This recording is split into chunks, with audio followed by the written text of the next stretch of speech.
La République démocratique du Congo est un scandale géologique qui regorge de multiples richesses et potentialités dans le secteur de l'énergie et des mines.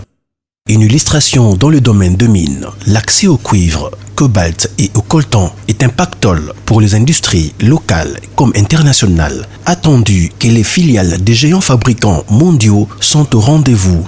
D'un côté, l'envolée du cours de cobalt qui n'a pas encore dit son dernier mot, de l'autre côté, la demande du cuivre qui ne cesse d'accroître et les coltans qui demeurent indispensables dans un pays comme la RDC qui est encore en quête de capitaux, investisseurs et investissements étrangers. En ce qui concerne le secteur de l'énergie en RDC, nous pouvons retenir ces chiffres. Hydroélectrique, potentiel exploitable de 100 000 mégas.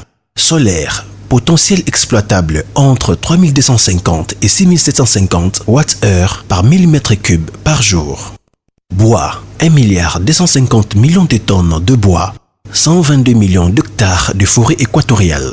Charbon minéral, 750 millions de tonnes. Gaz naturel, 57 milliards de mètres cubes de gaz méthane dissous dans le lac Kivu. Uranium, on sous-entend 1800 tonnes identifiées. Pétrole, 230 millions de barils de réserves déjà connus. Ainsi que le secteur de la géothermique, de l'éolienne, de la biomasse qui reste encore non exploitée. Ainsi, le métier de courtage en affaires dans la mise en relation entre entreprises, prestataires et fournisseurs et celui des lobbying dans le domaine de l'énergie et des mines permettent de présenter aux investisseurs, tant nationaux qu'internationaux, les avantages d'investir dans le secteur de mines et de l'énergie en RDC. Bonsoir très chers téléspectateurs, nous sommes très heureux de venir partout où vous nous suivez pour ce nouveau numéro du magazine Data Market. Vous avez été nombreux à nous suivre partout dans le monde par rapport à l'émission passée où nous avons reçu pour vous Anne-Émilie Kassongo-Yoto, un entrepreneur dans le domaine des finances. Nous avons parlé avec elle, vous nous avez appelé de partout. Ce soir, nous revenons avec un nouveau participant qui va nous parler de la jeunesse et de l'entrepreneuriat, comment booster cette jeunesse au sein de l'entrepreneuriat. Avant de commencer et de débuter notre émission, nous allons saluer tous ceux qui nous soutiennent dans le monde, en Afrique, RDC, Walungu, à l'Est, Katanga. Nous revenons vers le centre, les deux Kassai. Nous allons vers le Kisangani, nous revenons, nous allons vers le Mami et nous voyons l'Afrique, le Gabon, nous voyons le Ghana, nous voyons tout cet espace qui parle la langue française, qui partage la langue française. Nous allons aussi en Europe, la France, la Suisse, la Belgique. Nous allons aux États-Unis d'Amérique où nous avons un bastion qui nous suit et tous ceux qui peuvent nous suivre sur les réseaux sociaux, par exemple au Japon, vous avez Dubaï, ainsi de suite. Vous pouvez nous suivre cette émission en direct sur notre chaîne YouTube Saint-Florian Katende TV, ainsi que sur la page Data Market sur Facebook. Et là, sans plus tarder, je vais vous présenter notre invité de ce soir, Souleymane Kaouka. Bonsoir Souleymane Kaouka. Bonsoir cher ami Katende. Merci de nous recevoir. Merci aussi à vous. Souleymane Kaouka, ou Soulé pour les intimes, est un porteur d'affaires, lobbyiste dans le domaine des mines. C'est un entrepreneur. Avec lui, nous allons échanger par rapport à cette jeunesse qui doit entreprendre. Il a des propositions à faire à ces jeunes ainsi qu'aux décideurs. Soulé pour les intimes, s'il faut vous présenter, mieux vous présenter, qu'est-ce qu'il faudrait dire? Un jeune entrepreneur. Je suis porteur en affaires et lobbyiste dans le domaine de l'énergie et des mines. Et j'ai une structure aussi dans l'immobilier, notamment ici où nous sommes, à la Cité du Fleuve. Et je suis aussi administrateur d'une fondation d'une grande star du pays. Et également, je suis aussi assistant de cette star. Et en même temps, je suis DG de ma propre compagnie. J'ai une compagnie, Magem Congo, qui est dans ce domaine dont je vous ai parlé. Donc, c'est un peu ça. Voilà. Soulé, ma première question, c'est qui est un jeune qui entreprend, selon toi? Un jeune qui entreprend, c'est si simple que ça. C'est un jeune, comme on le dit, qui a des ambitions, qui veut être utile à la société sur le plan économique, sur le plan social aussi, c'est toujours entreprendre. Et puis sur divers plans. On est entrepreneur pas que dans le domaine des affaires ou dans le domaine commercial. Donc pour moi c'est ça, c'est ce jeune qui a des ambitions, qui envisage être utile à la société d'aujourd'hui tout en faisant une affaire commerciale qui pourra être pour le bien communautaire et bien sûr tout en faisant de bénéfices, des trucs comme ça. Voilà. Pour moi, ça se résume à ça. Il peut avoir peut-être une définition beaucoup plus explicite, mais pour moi, ça se résume à ça. L'entrepreneur est cette personne qui a identifié un problème dans sa communauté et arrive à proposer une solution adaptée à ces problèmes. Ainsi, pour y parvenir, l'entrepreneur devrait réunir les qualités ci-après: la créativité, la rigueur, l'humilité, la confiance en soi et le leadership. Comment un jeune peut se lancer dans les affaires comme Soulé, tu t'es lancé dans les affaires, tu t'es décidé. Comment un jeune peut trouver ses pas dans le monde des affaires, dans le monde de l'entrepreneuriat? Bon, ça dépend. Moi, je vais parler de mon cas. Tout à fait. Moi, je ne me suis pas lancé aussitôt. Aujourd'hui, j'ai 32 ans. C'est seulement il y a 2 ans que j'ai commencé à le faire. Et vraiment proprement dit, il y a 1 année seulement. J'ai eu mon bac. Je reviens un peu en arrière pour que vous compreniez un peu tout à fait, oui. Quel a été mon parcours. J'ai eu mon baccalauréat en 2005 au collège Saint-Joseph à Elika. Et après, je suis allé faire mes études universitaires. J'ai commencé par l'Afrique du Sud et puis après, je suis allé au Maroc. J'ai fini. En 2010, je suis rentré à Kinshasa. J'ai commencé à travailler à la SGI, Société Générale Industrielle. C'était pendant que le gouvernement de l'époque avait le programme des 5 chantiers. Et je travaillais, la société pour laquelle je travaillais était une des sociétés qui travaillait avec la CGT. Et c'était en 2010. De 2010 à 2013, j'ai travaillé pour la SGI. J'étais responsable du département marketing et approvisionnement. Et c'est là, le macadam que vous voyez ici, et au début on sous-traitait aussi pour ici. C'est là que j'ai connu ce projet de la Cité du Fleuve. Parce que j'ai travaillé pendant toute 1 année sur ce projet. Et après, j'ai quitté en 2013. Je suis venu travailler ici à la Cité du Fleuve comme délégué commercial. Et voilà, jusqu'en 2016.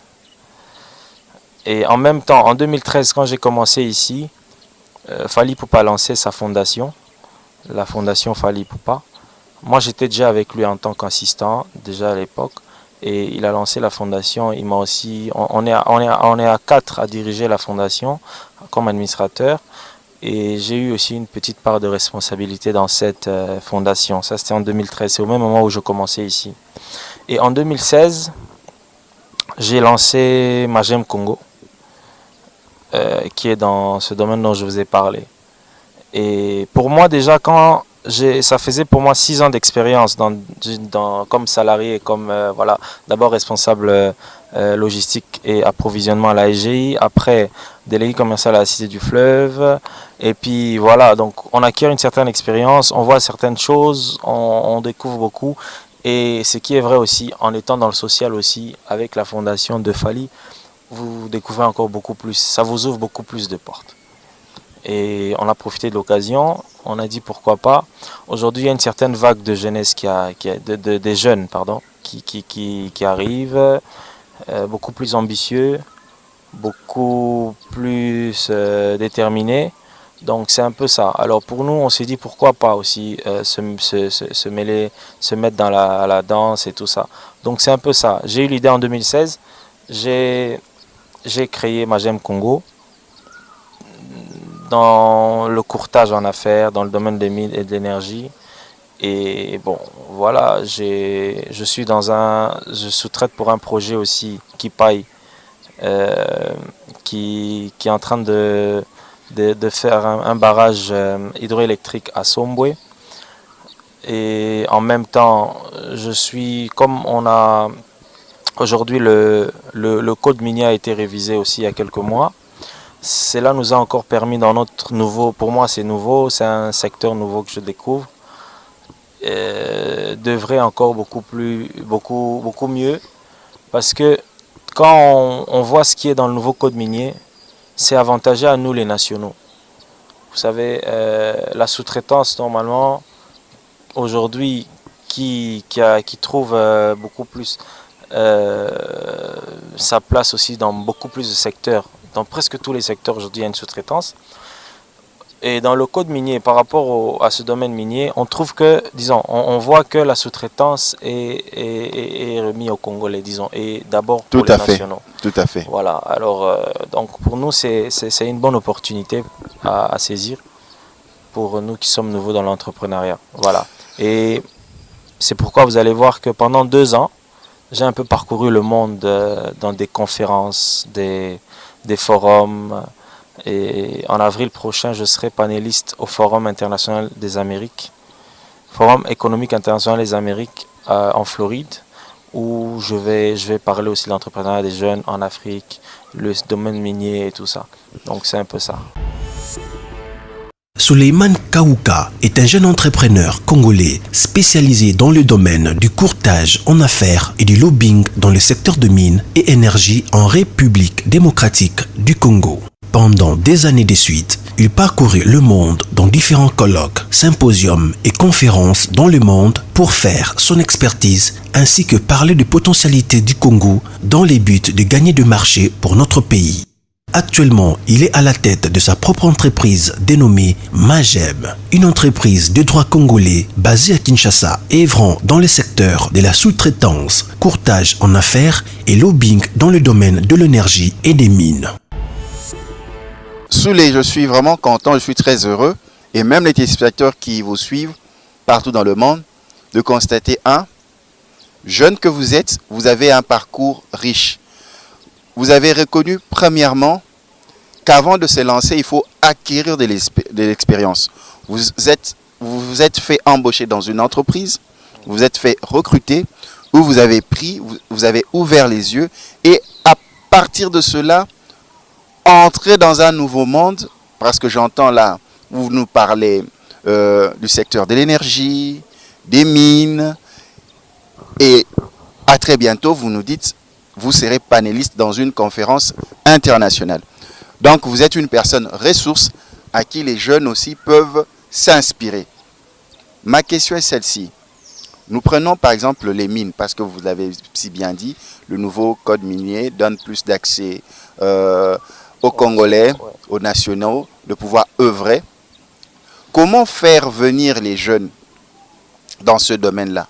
Parce que dans les domaines de mines, vous êtes porteur d'affaires et lobbyiste dans les secteurs de mines. Comment faire venir les jeunes? Comment les intéresser? Parce que beaucoup vont vous dire c'est compliqué, il y a trop de paperasse, trop d'administratifs, et puis c'est trop professionnel. Qu'est-ce que tu peux dire à ces jeunes-là? Bon, ça dépend. Vous savez, moi je ne suis que, quand on dit le domaine minier, il est vaste. Très vaste. Quand vous dites domaine de minier, ça veut dire moi je ne suis pas, je n'exploite pas, je n'exploite pas, je ne suis pas producteur. Je suis là pour convaincre les investisseurs à venir au pays, investir dans ce domaine-là. Je suis là pour beaucoup plus vendre l'image de la RDC à l'étranger, ce qui va faire que ces investisseurs-là soient aussi beaucoup plus attirés au pays et dans ce domaine-là. Mais si je dois dire quelque chose aux jeunes qui veulent se lancer dans ce domaine, c'est d'abord d'acquérir de l'expérience. Ça veut dire, aujourd'hui, il y a beaucoup de compagnies minières aujourd'hui au pays. Il y en a beaucoup. Quand vous allez au Katanga, il y a plusieurs compagnies minières.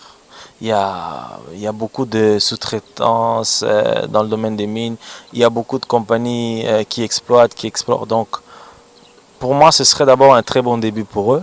Et puis après, quitte à chacun de voir si il est nécessaire de se lancer en privé ou en solo, si on peut le dire. Donc, c'est un peu ça. Mais le domaine minier comme tel, je n'ai pas beaucoup d'expérience technique. Oui.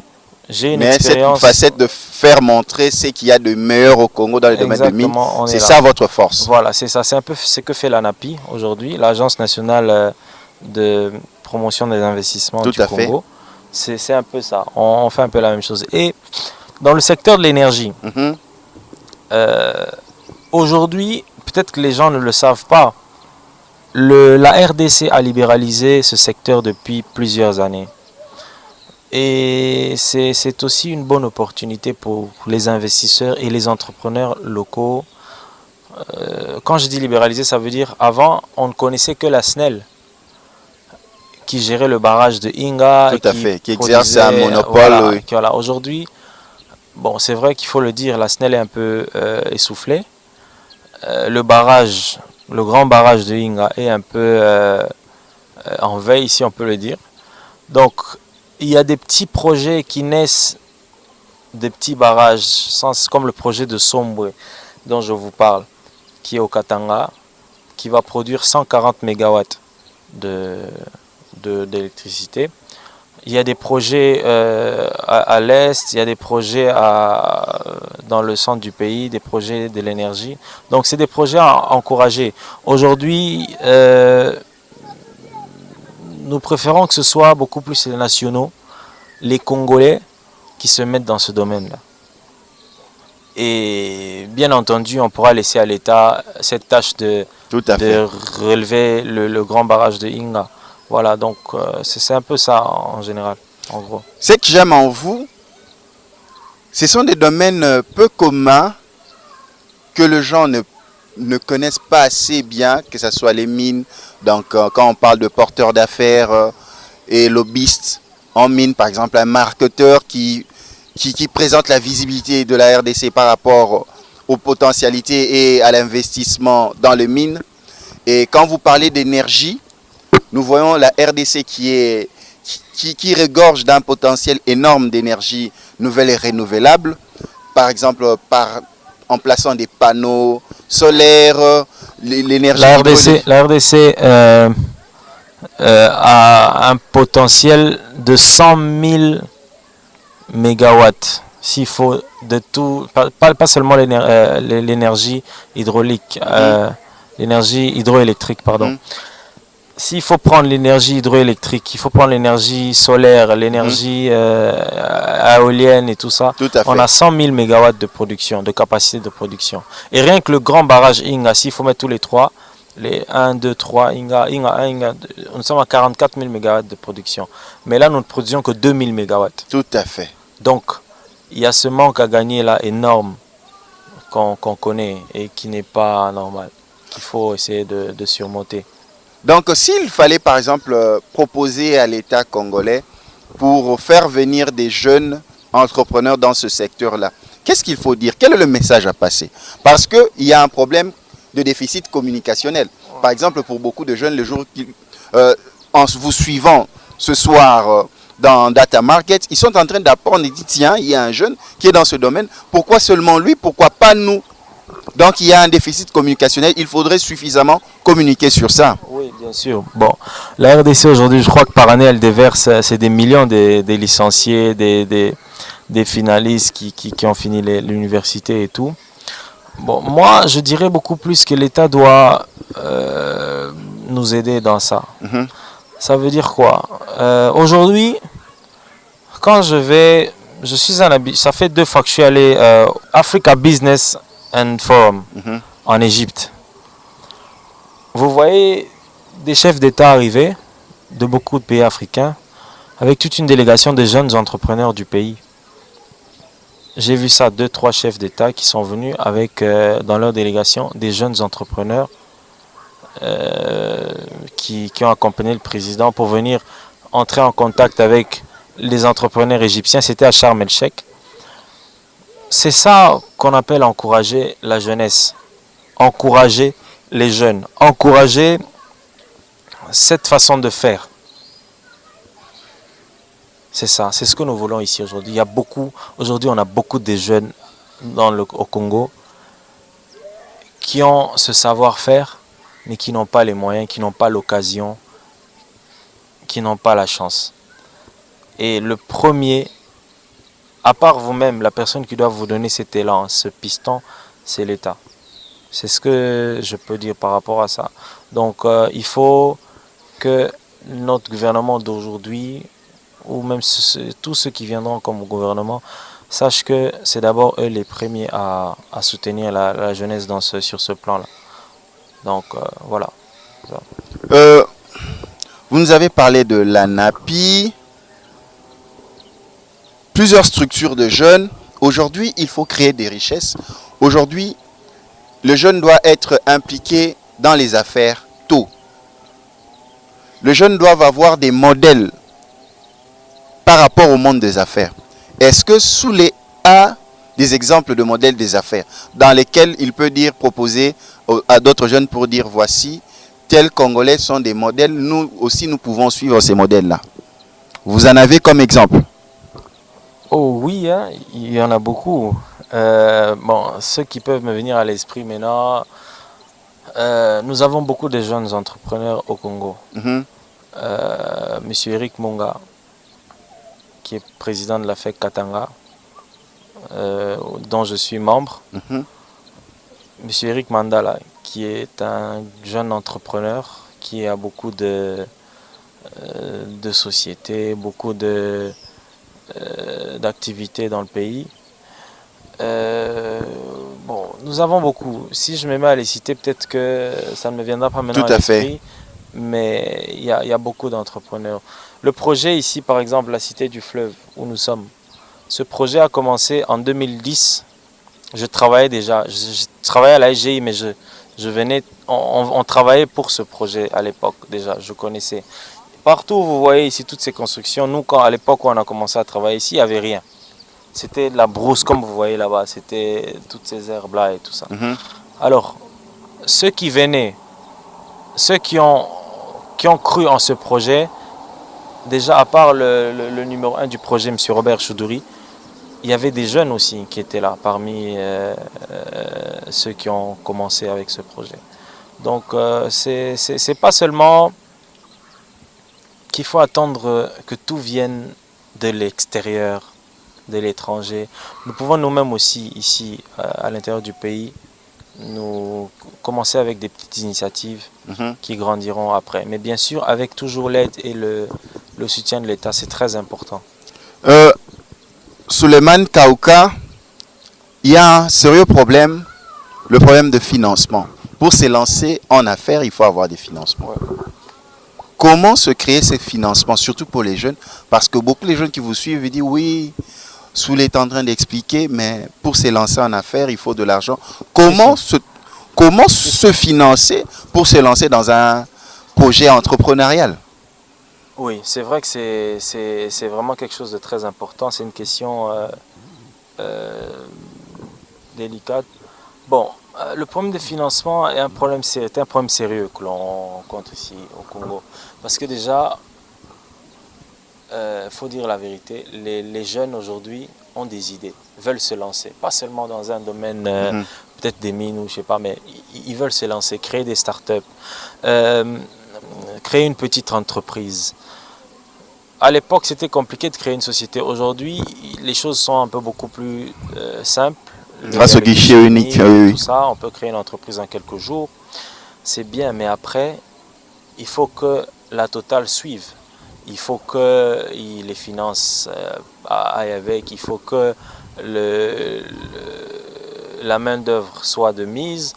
Donc, ce que je veux dire, c'est que je reviendrai toujours à l'État. Ça veut dire, tout à fait. Aujourd'hui, tous ces diplômés qui se déversent dans le marché de l'emploi et dans le marché des entreprises ou des créations d'entreprises doivent avoir un certain soutien que nous peut-être on n'a pas encore eu, parce que bon, jusque là en se lançant tout seul, c'est par rapport peut-être aux petites économies que vous faites, et après vous avez une idée de créer quelque chose, et puis il y a les relations, vous essayez de vous battre, c'est un peu ça. Mais normalement, il doit y avoir un soutien de l'État par rapport aux jeunes qui ont des projets.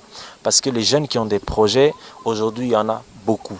Beaucoup. On a des amis qui ont plein de projets. On a des jeunes qui sortent diplômés aujourd'hui dans les universités qui ont plein de projets. On a nos frères de la diaspora, par exemple, qui sont bourrés de projets. Moi, j'ai beaucoup d'amis qui vivent à l'étranger, qui veulent bien revenir au Congo travailler, créer des entreprises et tout ça, mais qui sont butés à un problème. Il y a le doute qui subsiste un peu. Je vais rentrer, je vais commencer, mais après, et si ça... Voilà, c'est ça. Et c'est l'État qui doit mettre en confiance tous ces gens-là. C'est ça. Parce que, imaginez-vous, on est parmi les pays qui ont une diaspora assez nombreuse à l'étranger. Voilà. C'est des têtes. C'est un manque à gagner pour le pays.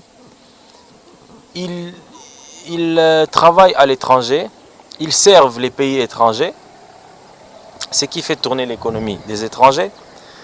Les pays des étrangers évoluent et nous, on stagne. Ça veut dire que tous ces gens-là, le jour où il y a une certaine confiance en eux qui renaît en disant que je vais rentrer dans mon pays parce qu'il y a ça, parce qu'il y a ces avantages-là, il y a ces avantages-ci, les choses vont beaucoup avancer, beaucoup. Parce qu'ils ont une certaine expérience, il faut le dire. C'est vrai qu'aujourd'hui, voyager, aller à l'étranger, voir ce que les autres font est très très important. Nous aujourd'hui, moi j'ai commencé à voyager à l'époque, j'étais encore élève. Ça vous change un peu les idées, vous comprenez certaines choses. Et tous ces gens-là qui vivent à l'étranger, bon, une bonne partie, parce que ce n'est pas tous qui ont acquéri Tout à fait. une bonne partie, il faut dire la vérité. Mais cette bonne partie-là est quand même, ce n'est pas un nombre à négliger. Aujourd'hui, si ils décident de revenir travailler pour le pays, ce sera une très bonne chose. Parce qu'ils ont une certaine connaissance que certains d'autres ici, qui sont restés ici, n'ont pas. Et ceux-ci qui sont ici ont beaucoup d'autres idées aussi que peut-être eux non. Donc c'est tout un... Voilà, c'est quelque chose qu'il faudra faire ensemble. Et pour ça, il faut une confiance. Parce que les jeunes aujourd'hui qui veulent partir, c'est parce qu'ils n'ont plus confiance, ils n'ont plus espoir. Ils se disent que le pays ne va pas mieux, le pays n'est plus un endroit ou un environnement. On ne me donne pas la chance d'évoluer, pourquoi je vais rester? Et ça, c'est un manque à gagner pour nous. Un manque à gagner. Donc, c'est ça. Soulé, je suis très content parce que là, vous êtes en train d'ouvrir l'esprit des jeunes. L'émergence d'une classe d'affaires congolaise, ici en République démocratique du Congo, est très important. À part l'État, est-ce qu'il existerait, selon toi, des structures des Congolais qui ont des moyens pour financer d'autres jeunes, par exemple des business angels, quelqu'un qui croit, il a son argent, il dit non, je vais, comme un mentor, par exemple je prends le cas de la FEC, par exemple Katanga où tu es, il y a des Congolais qui ont assez de capitaux qui se disent non, voilà, j'ai autant de jeunes, je peux prendre 5 jeunes sous mon aile, être un mentor et les aider à avancer leurs idées. Est-ce que c'est là aussi, ces initiatives privées ne peuvent pas prendre naissance auprès de ces Congolais qui ont assez de moyens, qui sont des grands businessmen, qui peuvent investir auprès des jeunes? Oui, mais bon, à ma connaissance, je n'en connais pas trop, c'est rare. Hein? Parce que bon, déjà, c'est peu de gens là qui investissent ou qui cherchent à avoir des sociétés, il n'y en a pas beaucoup, il faut dire ça, ils sont pas nombreux. Il faut avoir de la chance pour en trouver. Moi, j'ai eu cette chance-là. Il faut être reconnaissant dans la vie. Il y a 2-3 personnes, voilà, pour lesquelles j'ai travaillé peut-être avant, qui m'aident, pour lesquelles je travaille encore, et qui m'aident aussi.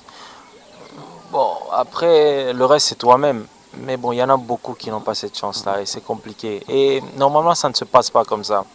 Si aujourd'hui, si tous ces pays aujourd'hui qui évoluent, où il y a des jeunes qui sont des CEO, des DG des entreprises privées comme publiques, ça se passait comme ça, je ne pense pas qu'il sera à ce niveau-là. Ce n'est pas un individu seulement de soutenir un autre, ça dépend. Ça, c'est comme si tu travaillais pour la personne. Un mentor, oui. Moi, j'ai des mentors, j'ai des gens qui m'aident, qui me soutiennent, qui m'ouvrent des portes. Mais est-ce qu'il y en a, on le fait pour tout le monde? Je ne pense pas. C'est quand même compliqué de dire ça. C'est compliqué. Normalement, c'est l'État qui devait créer cet environnement-là. Ce climat des affaires apaisé, comme on dit, c'est l'État qui doit créer ça. Soulé, tu es membre de la FEC. Je prends par exemple le cas du Katanga. Est-ce qu'il y a aussi d'autres jeunes qui sont avec toi, membres de la FEC au Katanga? Oui, moi, mon président de la FEC dirige la commission de l'énergie. Donc c'est pourquoi j'ai eu la chance de travailler. Je travaille déjà pour lui, je travaille avec lui. J'ai acquis beaucoup d'expérience avec Monsieur Eric Monga. Donc c'est une chance pour moi aujourd'hui parce que c'est lui qui m'a donné goût à ce monde d'entreprise, d'entreprendre. Donc c'est ça. Alors, au Katanga, oui, il y a beaucoup de jeunes, comme ici. Ici aussi, à Kinshasa, à la FEC, il y a toute une commission des jeunes, entrepreneurs, des jeunes qui sont membres de la FEC. Il y en a. Bon, pour ceux qui font, je ne sais pas. Mais en tout cas, il y a pas mal de jeunes qui se débrouillent pas mal, si on peut le dire, ici à Kinshasa. Que je connais d'ailleurs. Donc, voilà. Soulé, pour réussir, les entrepreneurs, les grands entrepreneurs ont eu à échouer, tâtonner, ainsi de suite. Quelle est la place de l'échec dans la vie d'un entrepreneur? Est-ce que l'échec rend sage? Est-ce que l'échec donne de l'expérience? Bien sûr, bien sûr.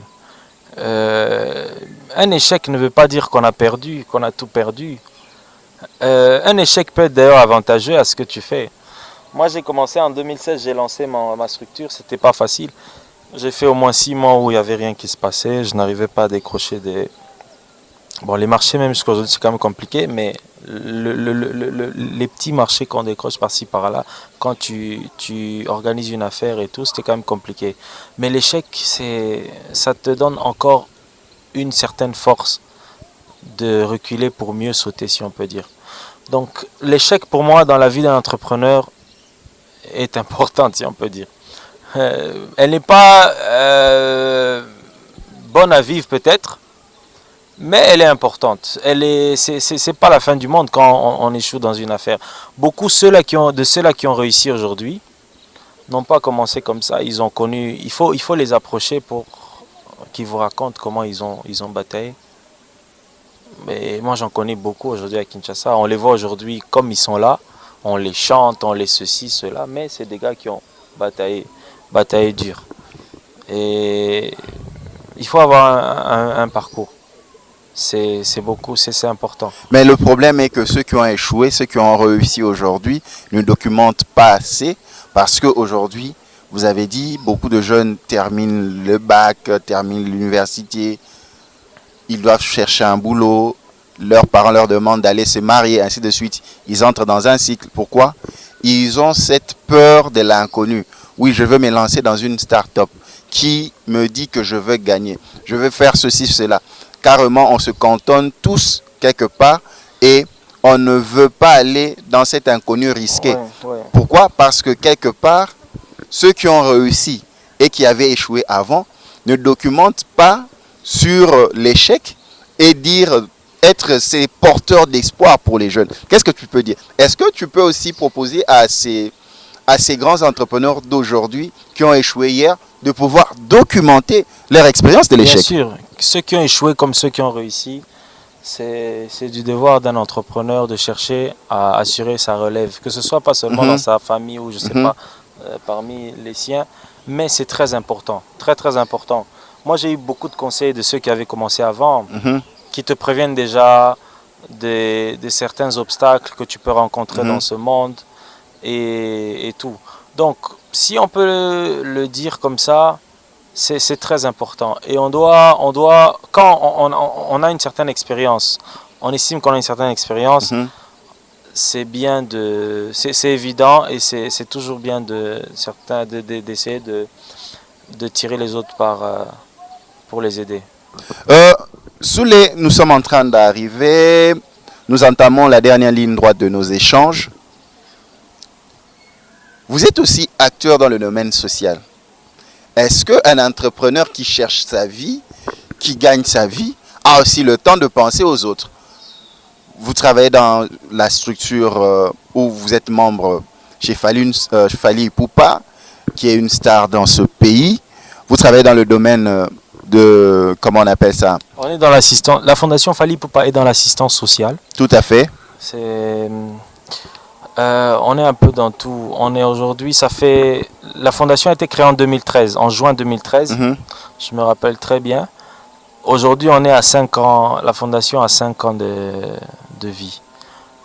Donc, Euh, Pendant ces 5 ans, on a fait pas mal d'actions.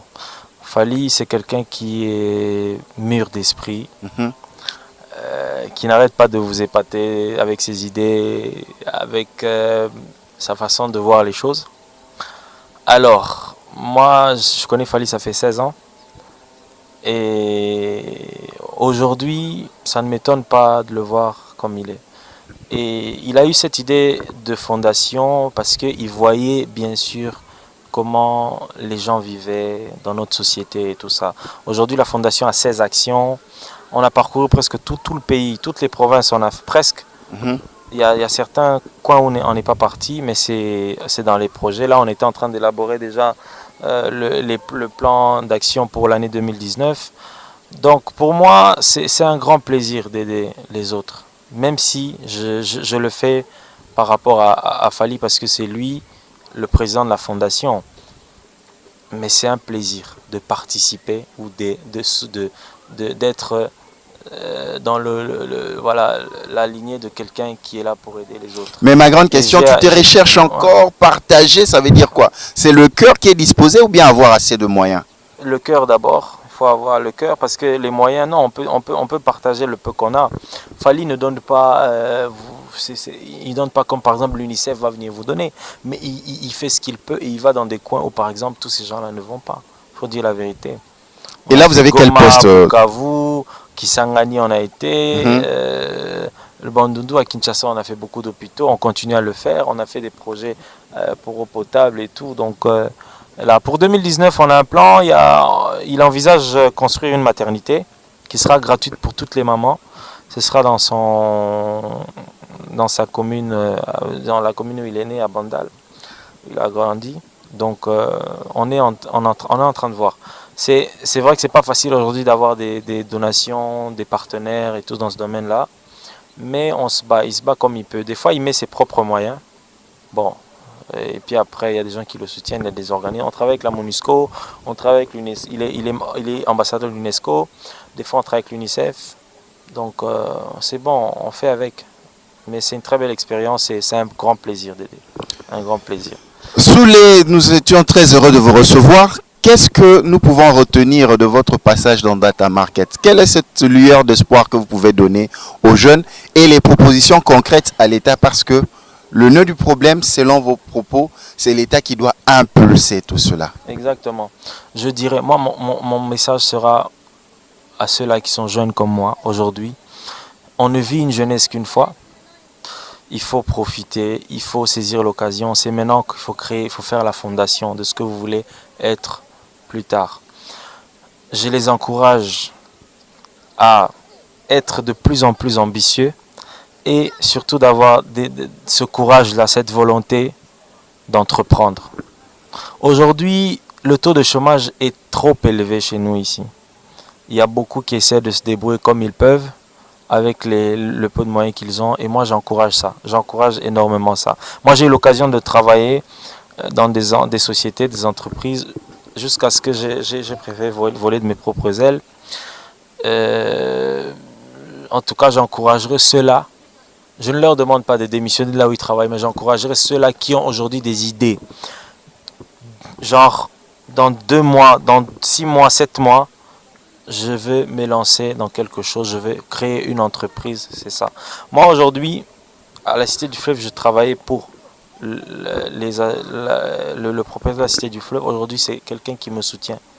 Je suis ici, je vis ici, j'habite ici avec ma famille, ma femme et ma fille. Je vois des jeunes pour qui des fois je vends des appartements ici qui prennent à crédit et moi j'encourage ça. Je suis parmi ceux-là qui ont pris à crédit ici et qui n'ont pas encore terminé de payer. Et j'encourage ça. C'est bien, moi je les vois et des fois quand il y a certains qui dépassent le délai, je les encourage. Ils ont la volonté de le faire. C'est quand on est jeune qu'il faut avoir ça, acquérir une maison pour essayer d'assurer l'avenir des enfants, c'est ça. Et on encourage ça. Et ces jeunes-là qui veulent faire quelque chose, qui veulent entreprendre quelque chose, qui veulent faire quelque chose pour le pays, c'est bien. Aujourd'hui, chaque 3 mois, je suis dans une conférence à l'étranger.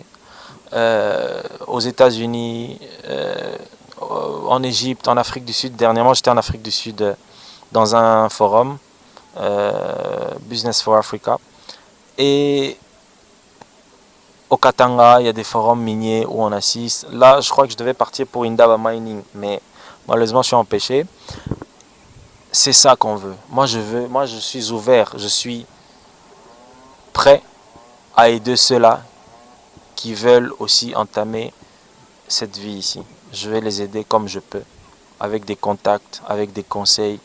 C'est ce qu'on peut faire. Parce que nous aussi, on nous a aidés. Il faut dire la vérité. On n'est pas ce qu'on est aujourd'hui pour rien. Et voilà, c'est le simple message que je peux donner aux jeunes d'aujourd'hui. Merci. Femmes comme hommes, parce que les femmes aussi ont une grande place aujourd'hui. Moi, ma femme a une entreprise de voyage, une agence de voyage. Je l'ai beaucoup encouragée dans ça, parce que les femmes ont une grande place dans les entreprises d'aujourd'hui, il faut le dire. Une femme qui reste à la maison, ça n'existe plus aujourd'hui. Donc voilà, merci. En RDC, les jeunes entrepreneurs souhaiteraient avoir accès au financement, avoir accès dans des formations spécifiques d'entrepreneuriat, ainsi que la mise en place par l'État congolais des mesures permettant l'implantation d'une culture favorable à l'entrepreneuriat à travers de politiques de financement, d'enseignement et autres. Merci pour ton grand cœur, Souleymane Kaouka, pour les intimes Soulé. Il faut aider, il faut partager, il faut soutenir ces jeunes entrepreneurs, car le Congo de demain a besoin de cette jeunesse debout et forte et fière. Quant à moi, je vous dis à la prochaine. Merci à la grande équipe de Data Market, toujours à la même heure, 22h30 le lundi et la rediffusion le mardi à 11h juste. Restez branchés dans nos réseaux sociaux, toujours restez branchés sur Kin 24 Télévision. Soulé, je ne pense pas que ce sera une dernière fois. Merci beaucoup.